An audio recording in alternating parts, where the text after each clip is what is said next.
You suck ass. You didn't miss anything. No, you didn't miss anything at all. God. Not a lot of collectors. I mean, I guess you can have just the audio or whatever. I'm so the audio of us going, look at this. Look. Yeah, right. All right. So I'd say maybe every 20 minutes, we're gonna find a good spot to stop and then do the resync. Okay. So would it be easier if we just add spacing? Because for me, editing wise, it was easier for me to just add silence in there than to, because with links in particular on Hubcast, on the last part, I noticed it got really off. I don't know how. It's probably just because we don't press start at the beginning. You know, as long as you get the 1, 2, 3 synced back up, that's what matters. Right. Okay, I gotcha. And I don't know how we're supposed to add spacing as we're recording. No. I mean, in like if I'm editing, it's easier. It was easier for me to just add silence to where it's spaced out, like you told me to do. Well, yeah, you're probably still going to have to do that, but we're trying to lessen how much you have to do it on my end. Oh, okay, I gotcha. Don't forget to. I don't know if you want to make it in the notes, but don't forget to plug stuff, Discord, Patreon, stuff like that. Yeah, put it in there. All right. Nate will forget. I will. I'm still mad that I didn't press broadcast because that was good. Maybe another time. Yeah, we'll do a pre-show of collectors stuff because I have like that whole wall is just collection shit. All right. I agree with you about the Reach one though. I do like the Reach one. Yeah. Why is it so fucking hot in here? That's what she said. Yeah. Oh, one other thing. The giveaway for this week, I drew the winner, but I never announced it in Discord. Do you want to announce it here? Sure. That was my thought of, hey, we announced the winner on the Nerd to the Third broadcast. Throw it up like it's something twerky. Yeah, that's what Dad always said. Why have you not added anything? Dude, would you add it in the right freaking spot? I swear to God, I'm gonna put some fucking heads and shit. God, fucking. All right. Gotta go. Yeah. All right. No, we're just gonna do it there, not at the end. All right, so do it here. Do the winner here. Just be like winner, blah blah blah.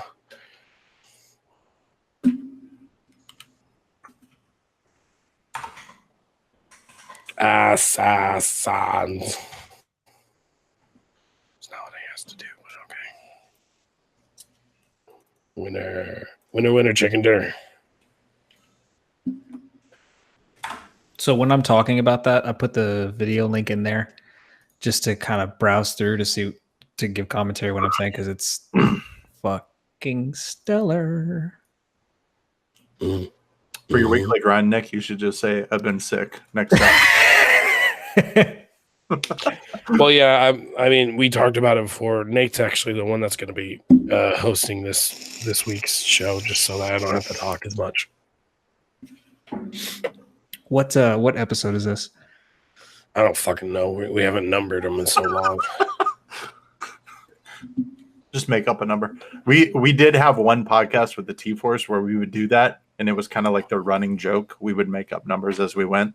And so we got 2 years into it, and we would call it like episode 7 or episode 349. All right, Link, my man. Yeah. Can you do this, please? Yeah. Nick, do you want me to make comment of changing format, or do you want me to just jump right into it? Let's just jump into it. Okay. I mean, maybe just make a comment about things. We're a little bit different. Okay. And do you mind if I do the Discord thing? Yeah, go for it. Oh, give a fuck.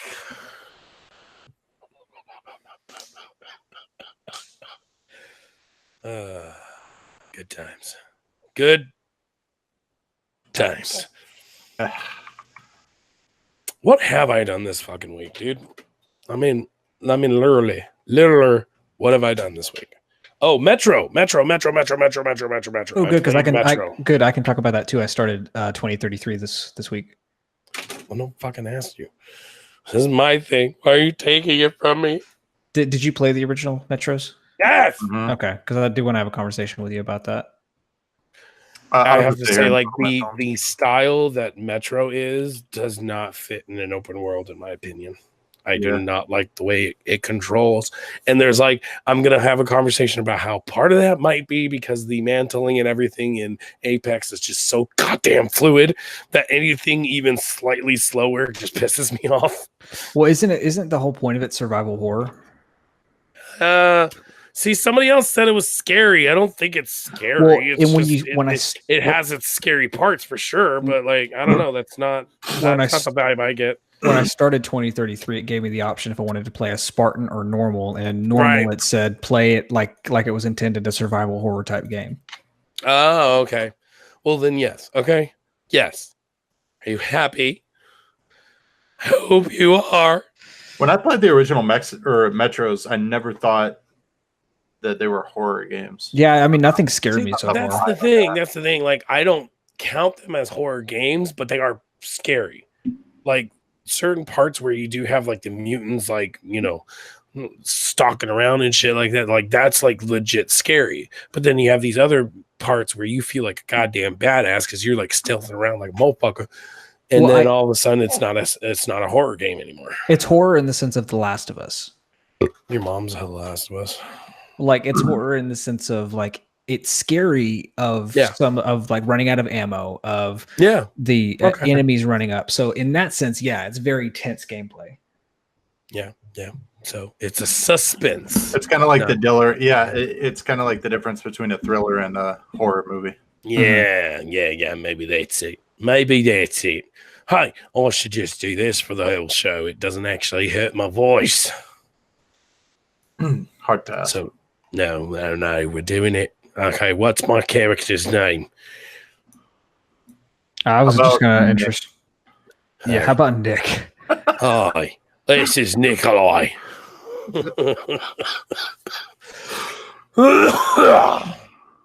Rough. If I could just get that phlegm out my voice, it'd be one step closer. Those listening to the pre-show, you've caught the disease. Sorry, You've caught it. You were tripped. It's right down your urethra. Well, yeah, that's yeah.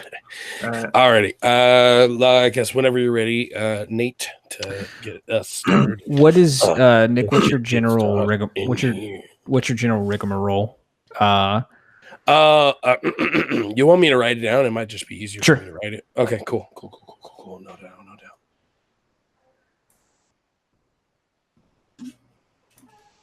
All right.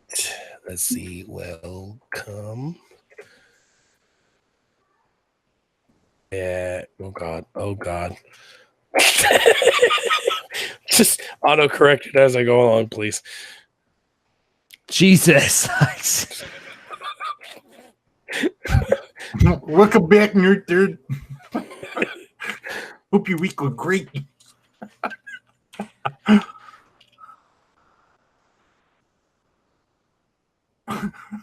The R in third is just catching my eye. Look at all those A's. What happened?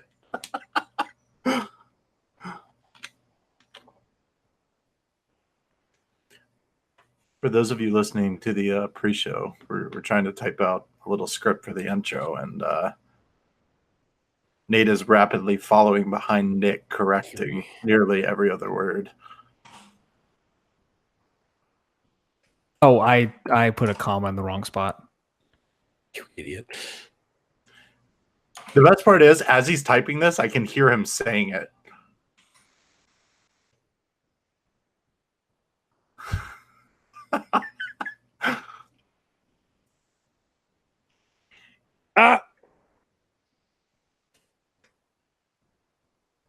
If you don't do it after you say down with the sickness, I'm going to be disappointed.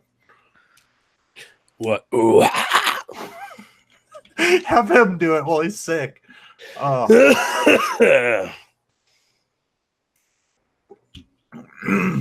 All right, Nate. I'm counting on you, boy. Boy. Boy.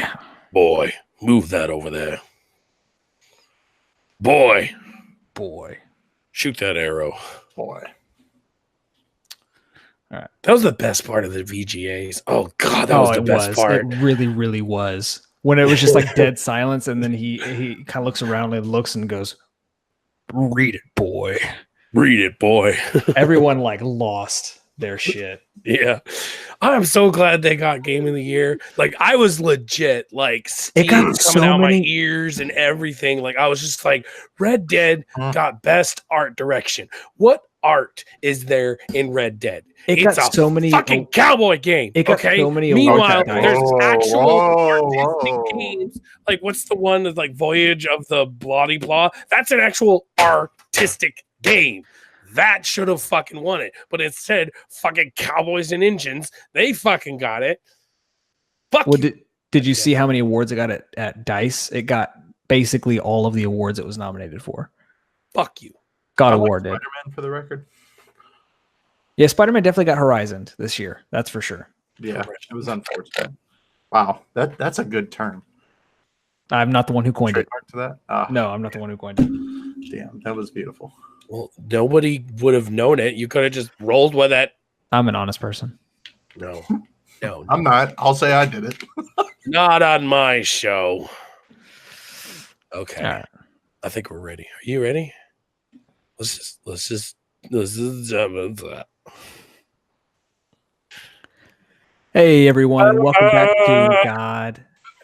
Nick, I swear. Were you just waiting? I was I gotta waiting for it. know. I knew it was gonna happen. Heard. Hey everyone, and welcome back to Nerd to the Third. Your stop for oh, you're such an asshole. You're such an asshole. If you want me to do this, let me do it. That's what she said. Jesus Christ. All right. I got it out of my system. It's the one thing I could get out. Days like this, like when he does it, it reminds me of the asshole players you would play with in Halo 3 and Halo Reach when you would be in a lobby like playing LAN, and then that one guy would press X at the last minute to stop the countdown. That's what it reminds me of every single time. Boop. Boop. Right. Yeah. Hey everyone, and welcome back to Nerd to the Third, your stop for video games, movies, and nerd culture. Today we're bringing you the Power of Three with your hosts, Nate, Link, and a super sick and down with the sickness, Nick. Oh, hi everybody. You guys want candy? He's also trying to do his really terrible Pickle Rick impression. Oh. Yeah, I could see that. I was waiting for him to do it, and he didn't do it. Okay, anyways. Okay, I guess I'm not gonna do it. Okay. Come on, Jesus. All right, before we get started, let's do some grinding. Make sure to check us out on Twitter at TX3 Productions. You can also check out our other podcast, Apex Legends Hubcast. You can check that up on Twitter at Apex Legends Cast. What else? Do you want me to do the Discord and Patreon or? Yeah. We'll and I'll do the. I'll do the contacts and then Link. We'll do the Discord and stuff. Okay. All right, before we get started, let's get some grinding out of the way. If you want to check us out on Twitter, you can follow us at TX3 Productions. You can also check out our other podcast, Apex Legends Hubcast, that is at Apex Legends Cast on Twitter as well. And Link, where can they go for our Discord? Well, if you check the description for this podcast, you'll actually see the Discord link, but it's also pinned to our Twitter, if that's easier for you to look at. But the cool thing about the Discord is more and more people have joined. So we've decided to start doing a little bit of weekly giveaways. And this past week, we had a cool one where all you had to do to enter was shout out where you were from. And representing the wonderful city of Houston, Texas, our boy Dan Easy has won this week in the drawing, which means he gets two $25 gift cards to wherever he sees fit. That means he can get one for Starbucks and one for PlayStation. He can get two for PC, whatever he wants. Dan, all you have to do is reach out to us on the Discord within a week, and we will get you your prize. Dan, you can try and take those gift cards to the strip club. You're probably going to get turned away at the door, but at least it's worth a shot. I mean, you can at least say that you did it. Where would you swipe? Oh, you don't want to know. Oh, okay. They have a special swiping. Swiper, no swiping. Also, shout out to Houston, I guess, kind of. Texas boys, what up? Yeah, and also if you like what we do here, you can look us up on Patreon. That's going to be at ThreatX3 Productions. We've got several tiers that you can pick from. We also have some producers that have already subscribed to the Patreon, so we'll give shout outs for them later in the show. But for now, let's go ahead and take a look at some of the headlines of the week. All right, let me do that again because I'll watch. All right, we're going to do things a little bit differently this episode. We're going to try out some new things. The first thing we're going to look at today is some of the headlines of the week. All right, so we got a couple things to talk about here. The first one is, man, EA had a week. Yep. They really, really did. Some good, also some bad. Mostly bad. A lot of bad. A lot of bad. Good in some ways. So the first thing is there's still problems with Anthem. So what? You mean a game that they just threw out had problems? So I'm not going to jump on the bandwagon here of everyone being like, screw Anthem. Anthem, this game sucks. Why are you playing this game? Why are you having fun? If you're having fun with it, you're having fun with it. That's cool. But that's very true. The biggest thing that's come up in the past couple weeks is the whole bricking situation. People having their PS4s literally being bricked. There's only been, so far as I've seen, one actual report of someone's console being completely bricked that they can't turn back on, and it was on Reddit. But for a lot of other people, it's causing the crashes that basically shuts off the PS4 and then it restarts itself. So far I've only seen one where it's actually bricked the console, but that's just something that's not forgivable. Yeah. When you have a game that's literally breaking your console, that is a problem. I think it's probably more common than we realize with a lot of newer games, but because Anthem has already shat the bed, it has become just such a, like, every little thing they do is going to be viewed with a microscope. And since they already Fallout 76'd it up. Yeah, Mass Effect Andromeda, it pretty much. Well, see, even with Mass Effect Andromeda had a similar tale to Assassin's Creed Unity in the sense of their biggest problem was not it was game breaking in the sense of like people's faces were missing, but it was mostly just glitch stuff. Like this is the first time in recent memory I've seen people's like a widespread AAA game causing people's consoles to not be able to be played. Right. Yeah, I guess my argument is that could be happening. Like even with like great games like Apex, maybe there are situations where that's happening, but that's not going to rise to the top of Reddit as fast as something negative with Anthem will. I don't know. I'd have to disagree considering how good Apex is doing. Having this black mark on its, career would be like something that I feel like a lot of people would jump on. Because it's like when something does really good, like back in the day, Overwatch or whatever, anybody, there are plenty of people who would like to just hate on Overwatch. I was definitely one of them, and it was pretty much just because like it's a good game, but goddamn, it's not that great. Yeah, now there have been crashes with Apex. Like I know some of the guys at Kind of Funny, like Andy Cortez and them, they've said before that they've had like blue screens from playing Apex, but that was mostly to do with the friends list glitch. Oh, really? On PS4, when you have a massive, or if you have the limit of friends list when it comes to playing certain multiplayer games, sometimes it'll cause it to crash. So that's been the thing that I've seen with Apex. But I think so I will disagree with you a little bit, Nick. Like you're right, but also I think these would be two separate tales. With Apex being a completely stealth launch, like no press, none whatsoever. In my opinion, it's not as heavy in the public eye of if something like this happens. Now, in comparison to Anthem, this game has been hyped up for years. This is EA's new Destiny killer, and it has this level of expectation. So when it launched, and it launched at lower than expectation, and then it just kept on going down, it's kind of a worse tale for EA than if that would have happened with Apex, I believe. Yeah.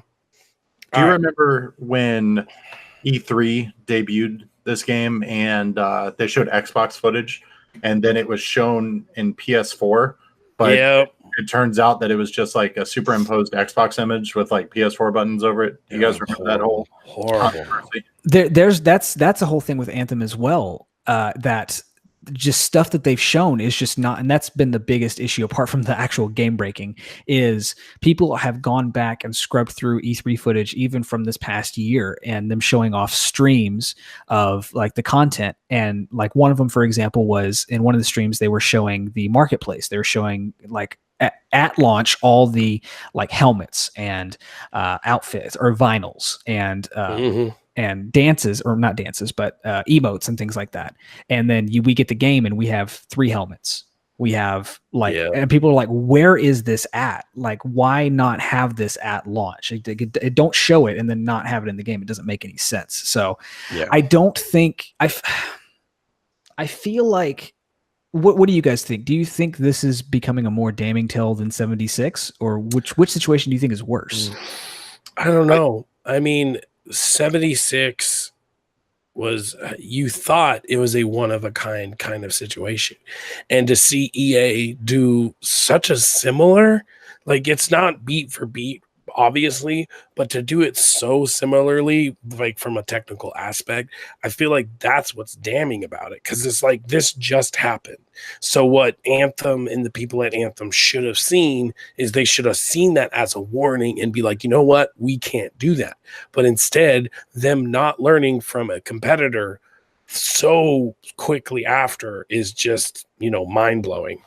I think if the question is which is more damning, I think it's more damning for Anthem simply because it's a new franchise, whereas Fallout has that's a good point. A loyal fan base that, despite the disaster and how much they hate it, like me, the next Fallout that comes out, realistically, they're still going to get. Whereas Anthem, if Anthem comes out with Anthem 2 or whatever they want to do in that direction in a few years, I think it just completely screws them for future releases. To jump off of that, I think another thing is when 76 came out, there was a large portion of the Bethesda fan base that was like, this is a game I don't really want. But there was also a good sized portion, like you, Nick, I think, that was like, I like Fallout. That'd be interesting to play with other players. Right. So with a game that for most people is like, this isn't something I don't know if I really want, and then it coming out in the state that it did, and everyone's like, oh, that just confirmed my suspicions. This isn't a game that I want. Whereas, like you were saying with Anthem was not being touted as a Destiny killer, but like, this could be a good competitor for Destiny. And then it just came out and had probably worse issue. Like, I really think that Anthem's vanilla is way worse than Destiny 1's vanilla. Like Destiny 1's vanilla, its problem was it was just not a whole lot. Whereas this is like, you should have learned these mistakes by now. Why is it here? Yeah, definitely. Yep. All right, mark it. Okay, everybody get ready to stop recording. Okay, stop recording on 1, 2, 3. Okay, recording again on 1, 2, 3. What happened? Whoa. What the fuck? What happened? Mine didn't start recording again, so that was dumb. Okay, stop recording again. Just, I don't know. Whatever. God damn it, motherfucker. So we stop? No, don't stop. Okay, mine was way off. So, all right, resyncing. 1, 2, 3. All right, to the editor, I'm sorry.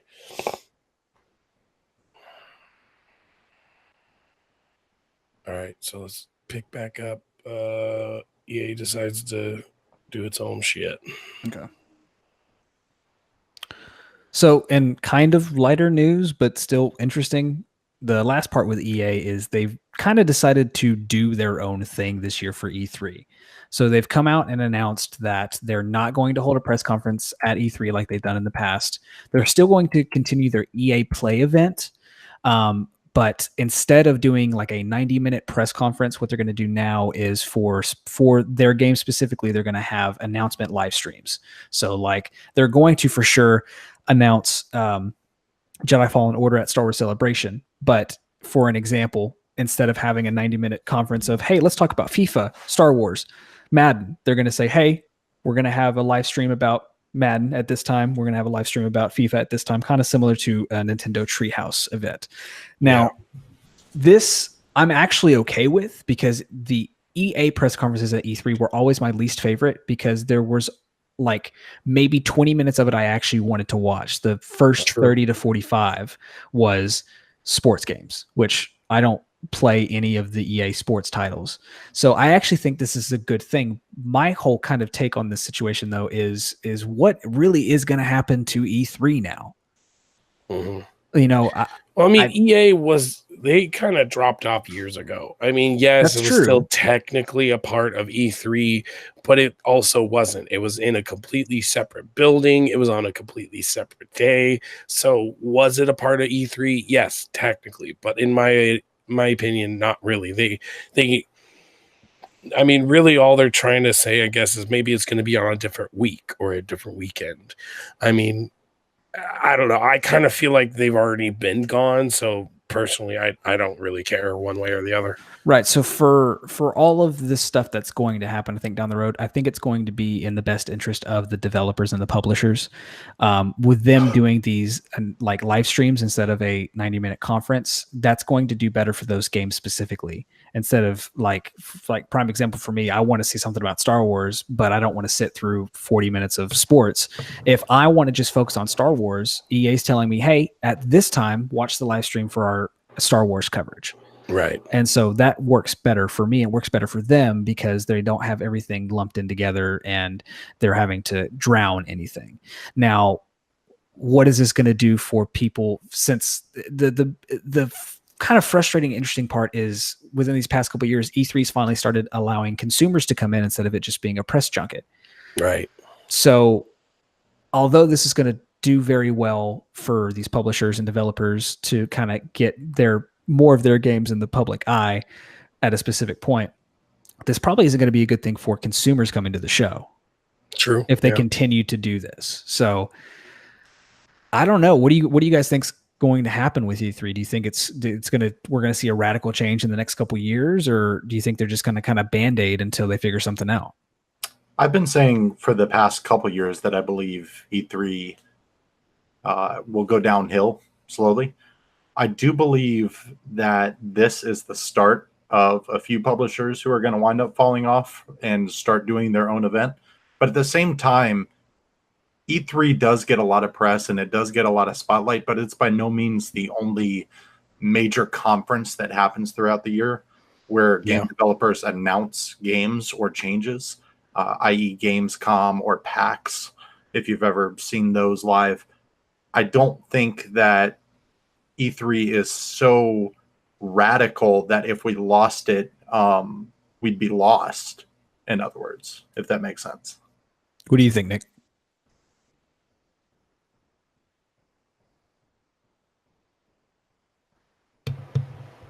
Sorry, I was adjusting. Okay.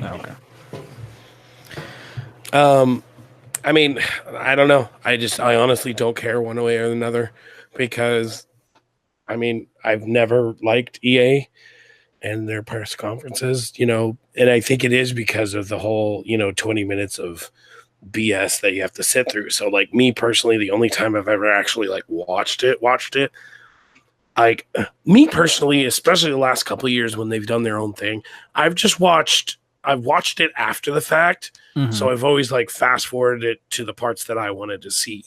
So I mean, I literally just do not care one way or another. They could just not have one at all, and I wouldn't have known the difference. Well, what about E3 as a whole? What do you think? E3. All I can say from a personal standpoint is that my dream as a gamer has been to go to E3. And so if it just basically disintegrates before I'm ever able to go. I mean, I might still be able to go to PAX West. I might still be able to go to Gamescom, obviously, but it's just not the same. It's just it's different. It'll be the same but different. So there'll be a part of me that just kind of dies inside. So I do have an unpopular opinion about the whole E3 thing. I wanted to go as well, but in terms of the functionality of everything, I think they should have just left it as a press event, as a production event, because you have things like PAX and Gamescom and places that are designed for, hey, gamers, come here to the show, play these games. We'll talk about certain things. It's not going to be wide announcements like E3, but I think that they should have just left it separate. E3 is the place where you're going to get big announcements, and it's for the press to give you these announcements. And then PAX and Gamescom and other conventions like that, these are where the gamers are going to PSX. This is where conventions are for the gamers, because that just makes things a lot more simple, especially now that everyone's pulling out and trying to do their own thing, giggity. And so it just I don't know. It's a very confusing time. Like I said before, these moves are going to be great for developers and for publishers, but I don't know if this change for E3 is going to be good for consumers like you that are excited about going to E3. True. Yeah. All right. Hold on a second. Yay. Was that a fart? Yes, that was a fart. Just kidding. All right. So why don't we stop recording again? Stopping on 1, 2, 3. Okay. What position are you guys at? 3405 and some change. 3405. 3405. Like a little bit after 3405. Okay, so I'm at 52. So that means 712. Let me add like 12 seconds of silence at the beginning. So you're at 3452? Yeah, I'm at 3352. Okay. I'm at 3403. Okay, so add 2 seconds of silence. If you know how to do that. We need 2 seconds. No, not him. Don't worry about him. Well, he's at 3403. I'm at 34. I know it doesn't matter. Okay, we're all not going to push the fucking button at the same time. Gotcha. A note on that to get us all to push it at the same time. Have you ever considered going based off the clock, like on the bottom right hand side? You could say like do it at second 8 or whatever, and then we all click it as soon as we see 8, so there's not a delay between when you say it and when we do it. All right, we can do that.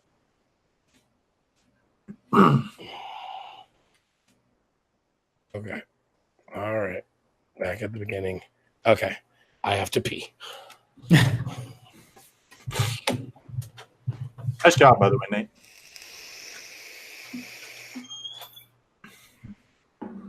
That one felt better than the one we recorded for New Dawn. That one was a struggle. Yeah, dude. I gotta tell you, like every time we talk about Anthem, I have to do my damnedest not to just bash the shit out of that game. So, like I was such a painful thing. Well, so like I was telling Nick, and I think you were in here, where it may have been when we were recording Apex, but like when I played the beta, I was like, oh, like I don't know. But when I sat down and started at the beginning with the trial, I was like, oh, I like this. And then when I get into the first mission that you matchmake, I was like, this feels weird. Like, and then like the KFGD guys, they were talking about, or no, it was on Gamescast. They were talking about it, and they were like, it feels like they had this idea for this linear story, and then at some point decided to make it an open world. Like they decided to make it like an event thing where players. So it's weird when you have people with mics talking while the NPC is giving his dialogue. It just doesn't make any sense. Alrighty. Sorry about that. I've been drinking so much water. I just have to go so far fucking often. So, alrighty. You guys ready? Yep. So you want to go off the clock? Well, there's no clock right now. It's stopped. No, I'm saying so on the bottom right-hand side of your PC, if you actually click the clock, it'll show you the seconds. And so we could just pick a second, and that's when we hit start. Does that make sense? So Oh he doesn't no, say I'm not. No, I thought you meant on the actual like recording or whatever. Yeah, when I click on Audacity, it goes away. Yeah, so we can't do that. Sorry. Okay. But when we stop, yeah, I like the idea of stopping it on a second. So we could stop it on a second, but we can't really start it on a second. So we'll just have to. All right. All right. Recording on 1, 2, 3. 1. 2. 3. Okay. So next time we stop, we will be stopping on a specific second. Okay. And you're marking all this on your Correct. marker. Okay, good. All right, let's get started with the Suicide Squad then.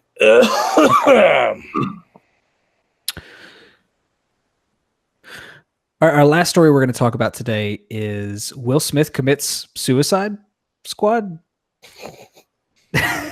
So Wow. basically the story behind this is if you're not involved in the situation, if you don't know anything about it, James Gunn, the director of Guardians of the Galaxy, among plenty of other things, he is basically doing the sequel for Suicide Squad, but it's come out that it's not really going to be a sequel. It's going to be a spiritual successor / soft reboot in a way. Mhm. The biggest story behind this is that Will Smith is out as Deadshot, and it's either confirmed or it's almost confirmed that Idris Elba is going to be replacing Will Smith as Deadshot. So for me, this is fantastic news because I love Idris Elba. I liked Will Smith a lot as Deadshot. I thought his character was really good. Like, he was one of my favorite parts of the movie, but I'm not upset that they're replacing him with Idris Elba just because I love Idris Elba. But where I'm at is, why are you saying Idris Elba? because that's how I say it. It's his name. Okay. It's wrong, but Idris Elba. keep saying it. Anyway, the thing that I'm confused about is Margot Robbie is still talking about being Harley Quinn in this new Suicide Squad. So like, I don't with the handling of DCEU so far, like if this was a Marvel situation and they were trying to retcon a character, I would trust their ability to be able to come up with something.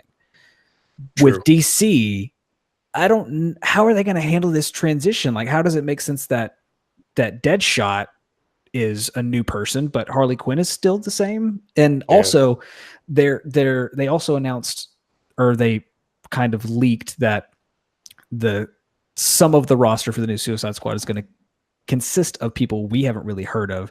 The only one that I know of is King Shark, because he was in the Arrowverse, as well as he was in the recent animated Return to Arkham Suicide Squad movie. So I know that character. But my whole thing is if you're going to do a spiritual successor / soft reboot, why not just do, because Suicide Squad has a full roster of characters you can pick from. Why not just do it again with all new characters? I mean, I know they want star appeal, Idris Elba. Nick, you want to be nitpicky. And Margot Robbie, of course, they'll sell tickets. So as a business side, I understand that. But as far as how the content is going to come out, I don't know. I really don't. I mean, we're talking about the same people who have officially killed the DCEU, who have another Joker, Joaquin Phoenix, excuse me, and also Birds of Prey, which Harley Quinn is also going to be in. Like, this complete DC in general, when it comes to the live action, is a complete shit show.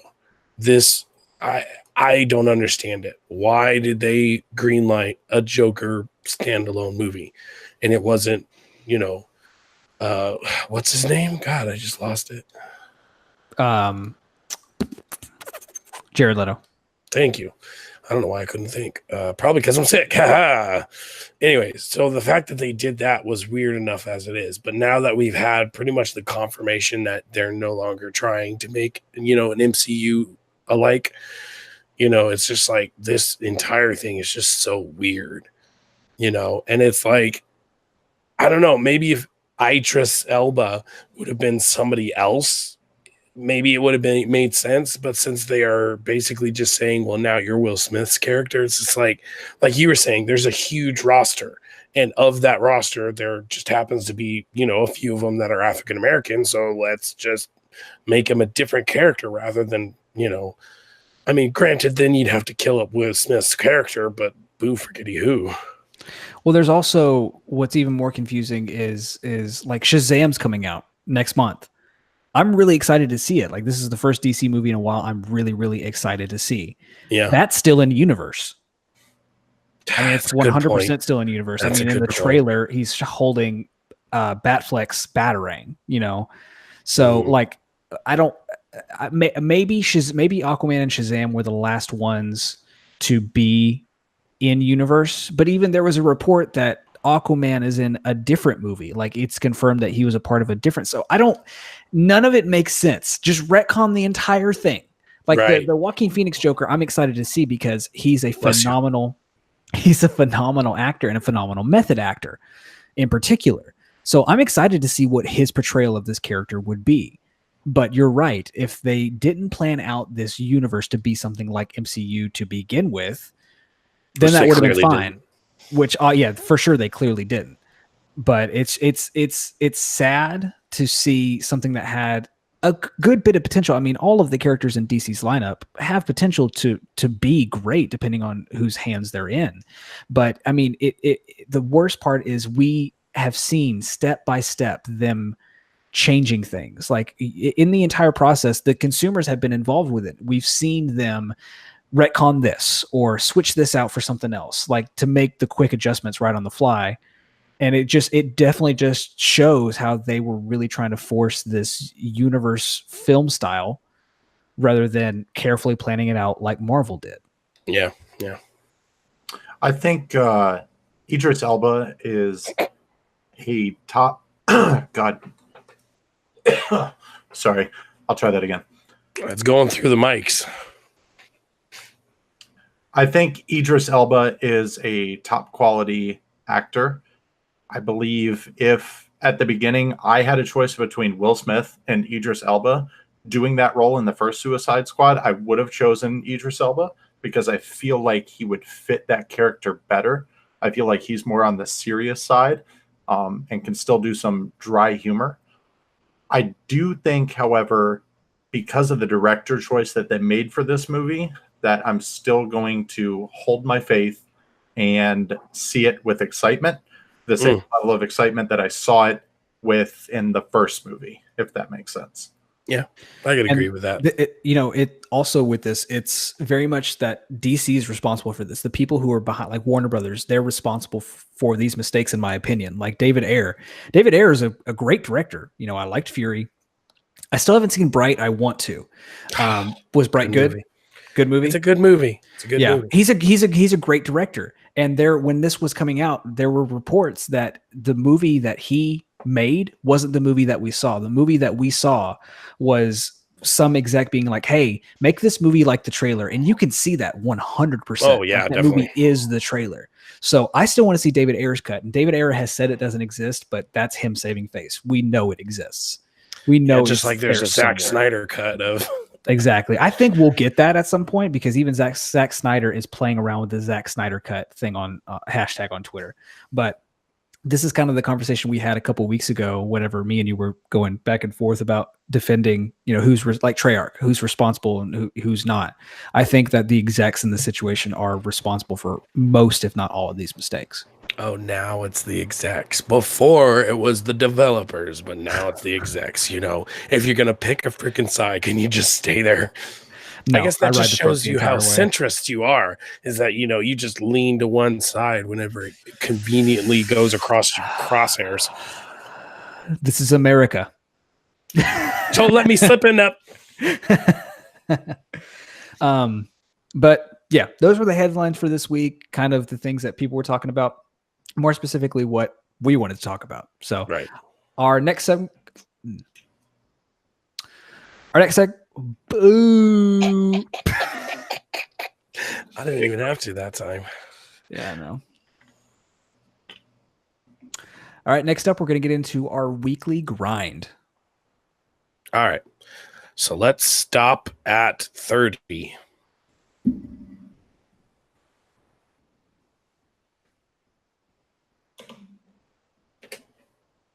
Okay. All right. So 34. Wait a second. What? Oh, okay. I was like 34. That doesn't sound right. Okay. So 43, 30 is pretty much what everybody stopped at. Correct. Yes. Okay. Good. All right. Recording on 1, 2. Sorry. Recording on 1, 2, 3. 1, 2. 3. Okay.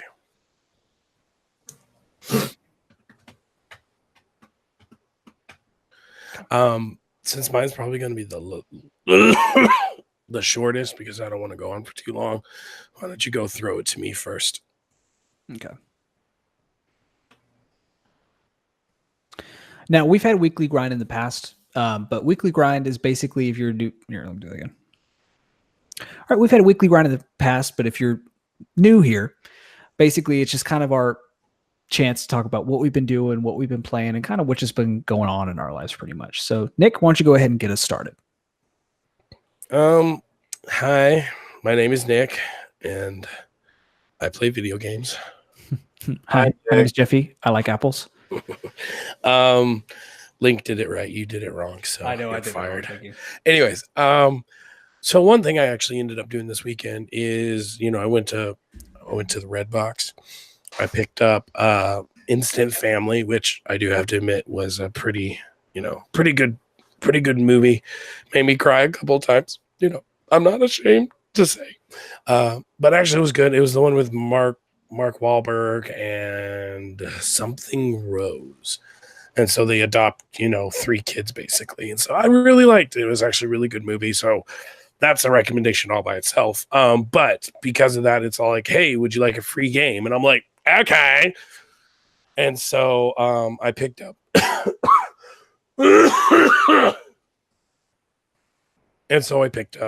Metro Exodus. And I absolutely love Metro 2033 and Metro Last Light. Absolutely love them. I love their style, how it's kind of survival horror, but it's more kind of an action. We were talking before, we started recording, and it's like the difference between a thriller movie versus a horror movie. And I guess that's the best way to describe it, is the fact that it's, it is scary at parts, but that's not the main focus of it. So I really like that. And Metro Exodus was like, okay, here's Metro, the same Metro you love and like and everything. But now there's going to be these giant biomes basically where, and they're going to be different. You're going to be on this like road trip, which I really like. At the very beginning, I'm going to spoil something really fast. At the very beginning, you find out that Moscow has basically been cut off from the rest of the world. So you thought that like Moscow was the only person or the only town that survived the Holocaust or whatever, or not the Holocaust, the apocalypse. Sorry. You thought you were the only city that survived. You didn't know anybody else was out there. And then, you break this jammer and then you find out, oh no, there's tons of people still alive out there. And so part of this is going across the country, basically, of Russia and trying to find another group of survivors. And so I really like the setup. I really like the premise of it, but unfortunately, like, I'm not into this. I don't know if it's just where my head is right now or what, but I am just not into it. And I think part of that has to do with the fact that the Metro like mechanics, I don't feel like they're working as good as they should in an open environment. So it's like I go up to something and it should be just an easy, like, okay, my character steps over it. But like the geometry isn't set up perfectly. So I can get stuck on random ass geometry where like any other game, because it was, from the ground up an open world, they built it in such a way. And so like little things like that wouldn't bug it. And so it was just, there's just a lot of instances where it's like, I'm trying to get up over here. I'm trying to explore, which is the whole point of having an open environment. And I just felt like the game was just fighting me at every turn. And so I feel like for now, I'm going to have to wait. You know, like I thank God I rented it, because if I bought this, I would be freaking pissed. Like, I don't even know if I would finish it because of how pissed I am. You know what I mean? But since I rented it, I'm like, you know what? Maybe if this goes on sale, like half price, or maybe even like, you know, $20 or something like that, I could see me picking it up then. But for now, it's just like, I'm kind of done with this. Like, it's just not hitting me in the right spot at all. So I do have an interesting point with this, in the fact of I started Metro 2033 this week. So the Redux collection I have bought maybe 4 times. I'm pretty sure. Really? I bought it a couple times on PC or something like that, and then I bought it again on PS4. But I never, like, I started 2033 at one point a couple years ago, and then I got basically through the first intro part, and then I just stopped. So I picked it back up. I re-downloaded it and started it. I think Friday. I think it was sometime this week. Just to give it a shot, just to try. And my first impression of it is it definitely, like you were saying, it's not survival horror, but it's horror / thriller in the mechanics of the game. So it's a good parallel would be Last of Us. It's very Last of Us-esque in the sense of you have to worry about inventory management. You have to worry about ammo and things like that. And that's where it gets into kind of the scary territory, is like when you're overrun with enemies, it's like, oh my God, I don't have enough ammo. How am I going to survive this? And that part I liked.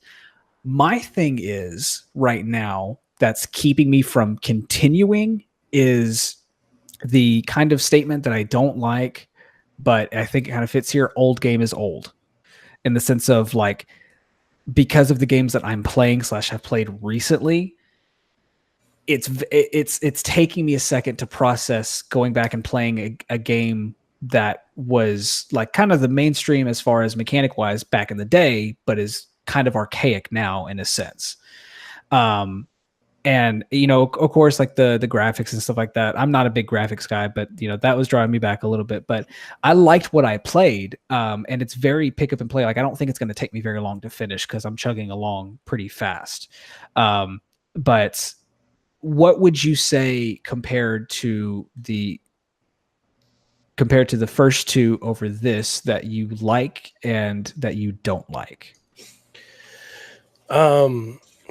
I don't know. The story definitely gets you intrigued, you know, getting on a train and going across country. The mechanics are still there as far as like even just in the first area you get to, you have to get into a rowboat. And so like the mechanics of steering the rowboat around are really nice. And it's just realistic in the sense of that it feels natural, I guess. You know, which in a sense is part of why it feels so clunky, because like you're not meant to be this, you know, over the top, like parkour mother effer, you know, you're just a regular guy. And so like, you know, that's part of it. I think it's supposed to feel that way. So like the story, the mechanics are still there. It's just, you know, I just don't know if I'm in the right mindset, because it's like, it's just not hitting me right. The open worldness of it isn't a draw for me like I thought it was going to be. And so, but it still retains the spirit pretty well, I'd say. Okay. It's definitely, the reason I started it was because I wanted to hop into Exodus, just because everyone's been talking about it. But I can see from the time that I put into 2033, I feel like I can visualize that statement of the mechanics of the game don't really work in an open world setting. Because that's what's so perfect about like The Last of Us is it's not open world. It's very linear, but you have kind of open environments that you can kind of rummage through and go through, but it's very much an on-track thing. If there was a Last of Us that was in an open world setting, I don't know if it would be as good. True. Yeah. So that's pretty apt. Link, what have you been doing? So this week has been very exciting for me. Um, I I found recently that I struggled to get back into games that were single player only for whatever reason, whether it be, new games like Apex and stuff coming out where multiplayer is so heavily focused or the only option in some of these games that it just made it difficult to jump back into single player games. But I did jump back into Assassin's Creed Origins, which I never finished or really gave its due time, I believe. For one reason or another, I think I was so betrayed by Unity and Syndicate back to back that I just wanted to buy the Assassin's Creed game for the hope that it was good and then kind of not give it the chance and write it off. But thanks to an old friend, I actually started going back into it now. And I have been playing that nonstop when I have a chance. It's a great game and pretty good story, good character development, fun mechanics. I really just have struggled to put it down. So that's kind of what I've been doing gaming wise. One other big thing is my wife and I are starting Game of Thrones for the first time. Yes. We never watched it. I don't know why it just never grasped my attention, and it got really overpopularized, and it sort of did what The Walking Dead did with me, where it would get so hyped that I would worry that the episodes wouldn't have as much content. But obviously now we've got a lot to catch up on, so we are starting that. So that's kind of been my last week and what will probably be my next week up until the 15th, of which that's a subject I've wanted to talk about, like shows or trends or stuff that you just never got in on and like you're not sad.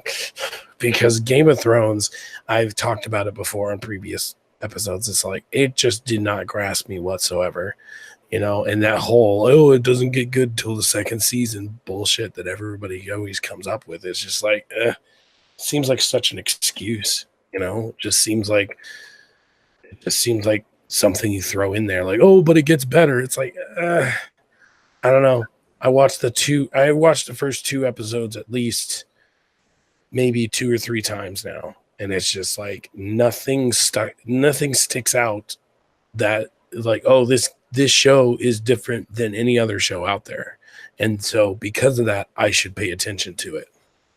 I feel like shows can get away with that if they're 30-minute long shows or only have 6 episodes in the first season, and it's like, okay, it doesn't pick up till the second season. Like a popular one for me is The Office, where I view if you were to just sit down and watch the first 2 episodes of that, you probably wouldn't like the series. But if you watch the entire first season, which is only 6 episodes, you'll fall in love with it. That's kind of my argument to people. Yeah, definitely. That works because when you're watching that on Netflix or whatever, it's 20-something minutes, whereas Game of Thrones is a full 45 to an hour long commitment of your time per episode to get into it. But we've somewhat determined to ourselves we are going to sit down and figure out what this is about, come hell or high water. So that's something I'm kind of excited about. How far are you then? I have only watched the first episode, so we're still very, very new into it. I just think that, especially since she's agreeing to do it with me, it's not just me saying, hey, I'm going to do this. It's something that even if we don't get into it, we can still enjoy ourselves watching. I think that's the exciting part for me. Interesting. So, I mean, I can talk to this because that's what my wife and I are doing. We're on season 7 right now. We still got to watch the first episode of season 7, but I had seen the series. I'd binged the series and watched whenever season 7 came out. So I was caught up, and I had somehow talked her into watching Game of Thrones to binge before the final season came out. And she had the same reaction. Like she didn't think she would like it at all. And the first season, she, like the first 2 episodes, she was like, I don't like these characters. And I'm like, well, and then she got through it. And then by the end of season 1, she was like, oh, okay. I want to see more.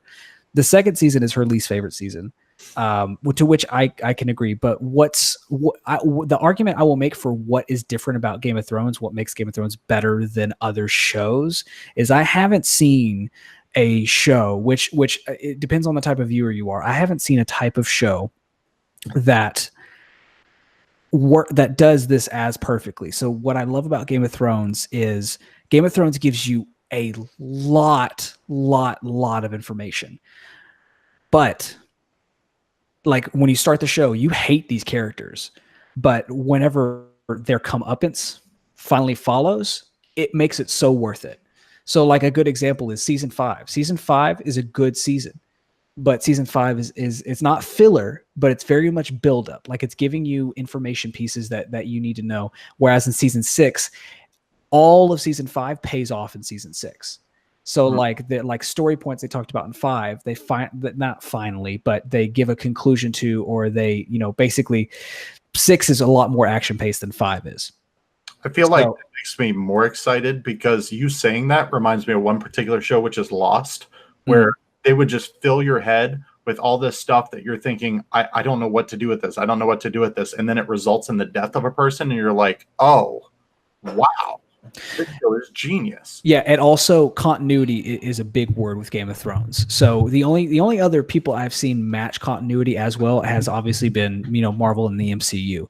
The continuity of like they talk about stuff in the first season, like the big events that happen in the first season are stories of events that happened. You're finally finding out the information, like actually diving into, wait, what was that actually about?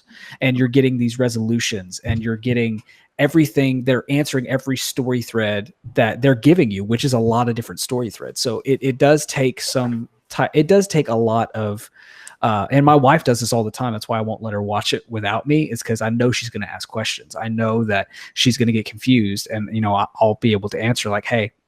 But also when we were rewatching, there were several parts that I was like, maybe I don't remember what happens here.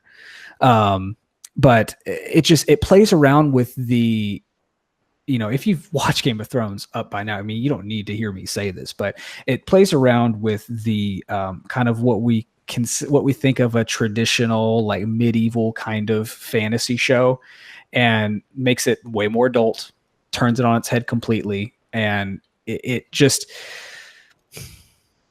it's a story that I never really thought I would get super invested in, and especially her. She's in love with it. Like she loves it now, and she can't wait to watch season 7 and can't wait to watch season 8. I can't wait for her to watch season 7 to see the stuff that happens. I mean, it gets kind of batshit crazy a lot of the time. But so that would be my argument, is just the fact of how the showrunners tell this story over these past 7 to 10 years. It is a work of art. It's very well written, and a lot of people can like give George Railroad Martin, that's not his actual name, but George R.R. Martin, they give him a lot of crap for his writing. Like people who are very much into literature, they're like, his whole thing is he just fills the book with sex and violence. Like that's how he sells his books. But I think which I can't give credence to because I haven't read a lot of them, but I think that D.B. Weiss, and I can't remember the other guy's name, the showrunners for Game of Thrones, have been able to take George's story and turn it into this adaptation for TV that is just, it's easily one of the best pieces of TV we've seen in the past few years. That's my story. I'm sticking to it. Also on Assassin's Creed Origins, I can agree with you on that. Assassin's Creed Origins is a game that when I first played it, like the first couple hours, I was like, I'm not into this. And then I picked it back up later and played a lot of it. Now, I haven't finished it either. I'm close to finishing it, but it's a game that it's a very enjoyable Assassin's Creed experience. It's a very much pick up and play. Like, do I want to do a story quest, or do I want to do the billion side quests that I could possibly do? Now, for me, I'm trying not to play as much of it because I eventually want to play Odyssey, and I don't want to scratch that itch completely that I don't have an itch anymore. So I don't want to play a whole lot of Origins anymore. Just a quick point to add on that. I feel that Assassin's Creed Origins has one of the best, most diverse side quest giver cast. Does that work? Amongst any game that I've played recently. Like their side quests are so good that I'm the type of player who normally goes through and bursts through the main quest and does some side quests. I have hit every single side quest up to the point where I am, which is like 10 to 12 hours into the game. So That's what I like. Yeah, I will agree with that. And that's been a thing with Origins and Odyssey is the main quests are okay, but the side quests is really where the story's at. Like you find a lot of different, really well-written dialogue and moments that, which is interesting that they chose to do that in the side quests. But I mean, I guess that makes sense if they're trying to build out this world. That's the way to do it. Right. Now for me, I've really not been doing a whole lot. I have been jumping from game to game and been trying to get that itch scratched, like I said previously, but I really haven't been able to. I've jumped a lot from New Dawn, Far Cry New Dawn. I've been playing some more of it. I jumped into Modern Warfare Remastered last night just to play some campaign stuff and just get my ass just demolished by the veteran mission. I'm playing again on veteran because I never completed it, and I'm just getting 100% wrecked. And I'm just kind of like, but nothing's been really working for me as far as, games. Like nothing's been really hitting the spot. So, and I think that has a lot to do with me being really excited for Division 2. Because I even jumped back into Division 1 earlier, I think Friday, and played a couple missions. And even that, I was just like, I'm not really feeling this. Mm-hmm.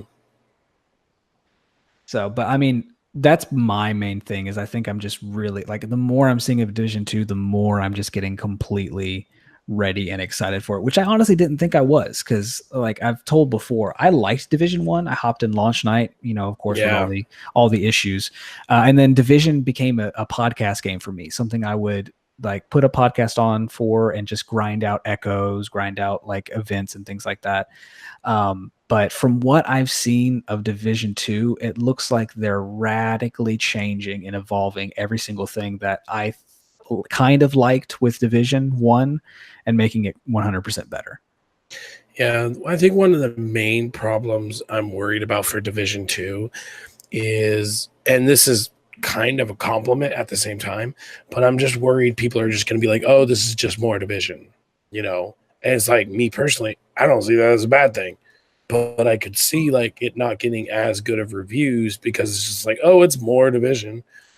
I don't think so at all. I think. Well, yeah, I mean that's just what I'm personally worried about because it's like just from what I've seen, I mean there's definitely enough that is interesting about it, and I mean there's just so much to get excited for, But I just do feel like the biggest problem it'll have is feeling too much like the original one, And I mean from a gameplay perspective, because obviously we're just talking from a visual perspective. Oh my God. I'm so glad they started the beta, and I'm assuming the game, they started it off in a green area. Starting it off that way really just punches you in the face like, hey, this is not the same game. We swear to God.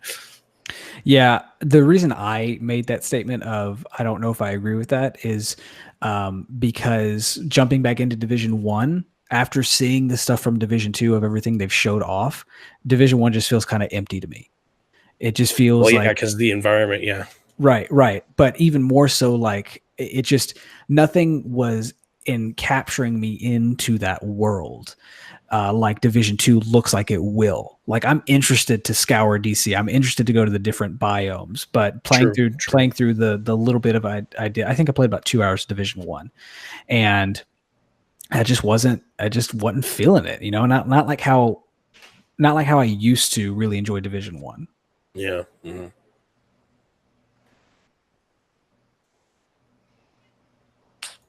So. Now you know how I feel. Yeah. Mm-hmm. Okay. All right. Well, that's pretty much been what we've been doing this week. A lot of different game stuff. Nick watched that. What was it? Instant Family. So we have some movie stuff in there, but I'll do that again.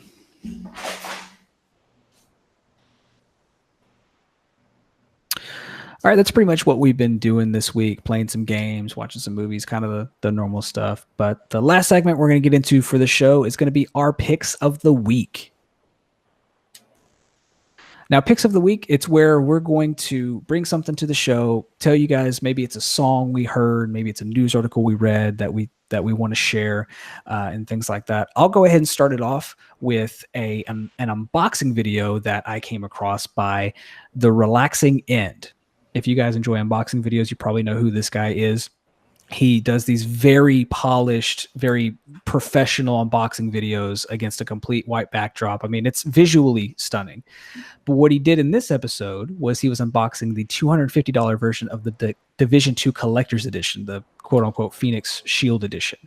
And my God, if there was ever a Collector's Edition worth $250, it's this one. Everything about what he pulled out of the box, I was impressed with. You know, and this is coming from someone who loved the Halo Reach Collector's Edition, which had Halsey's journal in it that had notes and coffee stains. I mean, it was very in universe. You have things like a complete lithograph art book, you know, a world map that's completely detailed out. And then to top it all off, the actual figure / statue that you get. I don't think I have ever seen a figure with this much detail on every single bit of equipment, all the weapons, like it looks incredible. Like if I had $250 to spend on this, I would. Definitely. A good comparison would be the Kingdom Hearts 3 Collector's Edition, which basically the only difference in between the deluxe edition with the steelbook and the $200/$250 one was these Toy Story 3 Kingdom Hearts action figures, which looks like they're worth $20. This statue from the Division looks like a Hot Toys collectible. I mean, it's detailed to a T with full articulation in the weapons. I mean, you have a folding stock on the sniper rifle. Are you serious? Right. So we'll put the link in the description for the video. Check it out. It's really, really something special.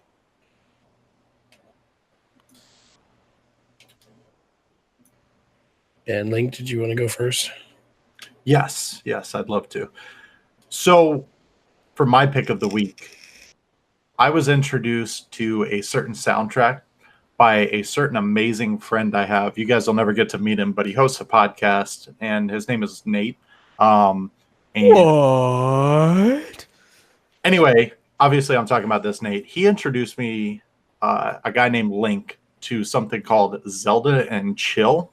And if you're a fan of like just having music on in the background while you're either doing work or playing video games like I am, this music is so amazing because I like stuff that doesn't necessarily encourage me to sing along per se, but gives me something to listen to and kind of relaxes me. And that's exactly what this is.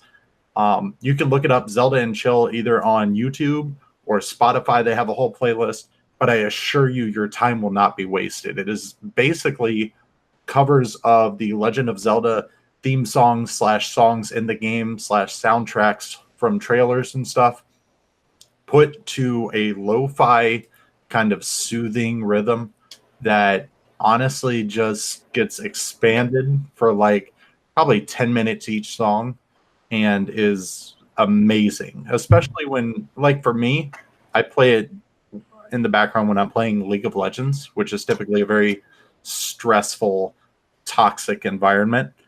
That is so chill and so amazing that I even started listening to the other ones they've done, like Pokemon and Chill and stuff. But honestly, I think their best one is Zelda and Chill. So that would be my recommendation for pick of the week.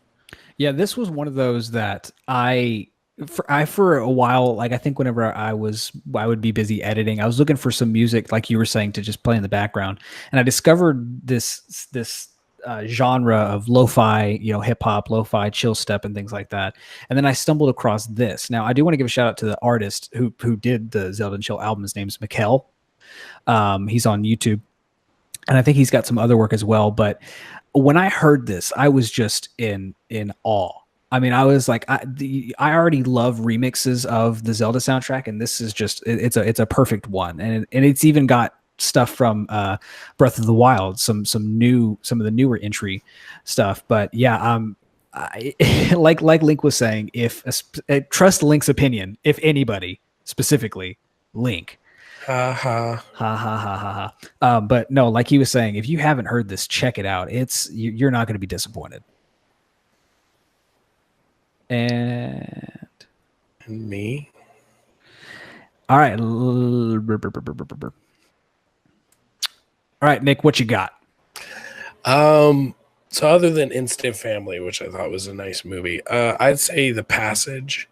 It's a new show on Fox, and I mean, for all intents and purposes, it's about vampires, but it really isn't. But at least so far, it's it's hard to describe unless you just go ahead and watch it or whatever. But the basic premise is people are getting experimented on because like they found some 250-year-old guy, which ended up being a vampire. So they're trying to create other vampires to get their immunity and make it a cure for everything, basically. And so then they're going to take this kid in, but the guy who's taking her in grows a heart apparently, and so then that's kind of what the whole series is about so far, and I really like it. So I'd suggest checking it out. It's The Passage. And let's hope this show doesn't get foxed. Oh God, right? So let me ask you a question. Does it seem very Last of Us-esque to you? Because when I first saw that, no? Okay, because there's a movie on Netflix, The Girl with All the Gifts, or I think it was Amazon, that looked like it was very much the story of Ellie from The Last of Us. So when I saw the trailer for The Passage, it seemed like that. I mean, it's a similar premise because obviously you have an older guy and a younger lady, and he's trying to protect her, and it's kind of taking over the father or the daughter complex or whatever. So, so yes, in a way, like in the most basic of basic ways, yeah, I guess in a little bit, but also not at all. So like it's definitely just something, like I have it on Hulu, so I just watched it and I'm like, oh, I'm actually really enjoying this. So, and at the end of one of the episodes, I saw 6th in Idaho, and I'm like, wait, what? Idaho? It's the little things. It's the little things. Yeah. So. All right. Well, that's going to be the show today. Thank you, Nick, and thank you, Link. Yep. Nick, I hope you get to feeling better, man. Oh God, I hope so too. I'm sick of this. Man. Yeah. Oh wow. You literally are sick of this. All right. Well, thank you for tuning into Nerd to the Third, where you can always talk nerdy to me. Yes. All right, stop it. Are we picking a certain time or just stop it? So this one we don't have to worry about because it's just getting cut off, obviously. So I did a bad thing. My word. When we were stopping recording, instead of stopping the timer, I just marked it. So some of the time codes are off, but I have an exact amount, but they're off. Don't worry about it. I mean, if you have an exact, I mean, by how much are they off? I'm confused. Like so the timer. So they're off. The time code's on here, and the timer, like the length of the recording, it's 5 minutes and 39 seconds. So You're off by 5 minutes. Because we were stopping the recording, so it stopped the timer on but I wasn't stopping the timer on here. So my timer shows an hour 20, and my stopped recording at an hour 15:46. But it's all, I know exactly how much it's off by. It's 5:39. That's why I'm saying I did a bad thing. But for future reference, if we're continuing to do this, I'll just stop the timer. Well, I mean, hopefully we won't, because as soon as I get a new laptop, it shouldn't be a fucking problem. Yeah. All right. So let me get this exported.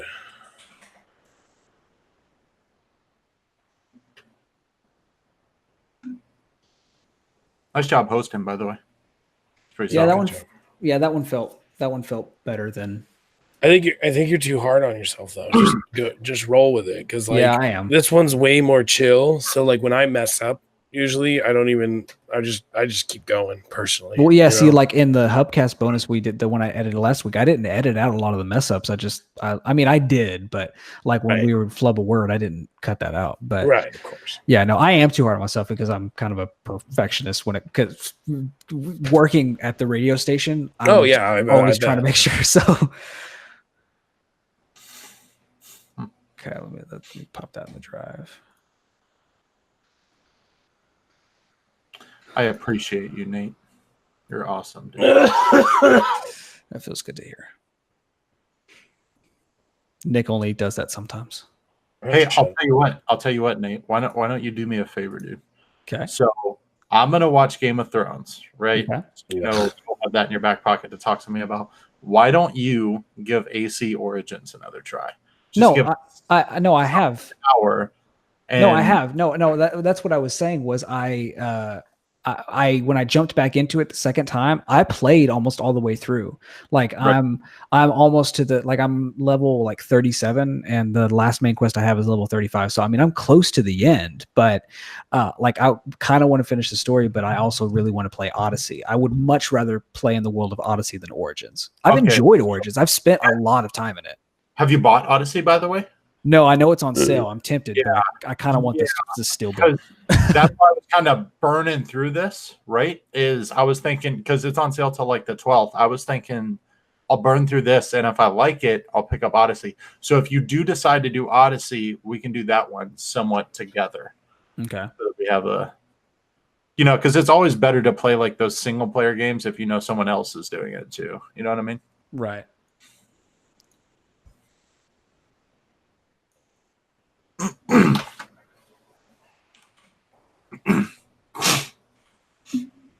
I told that guy we'll just have a call at 4:30 instead.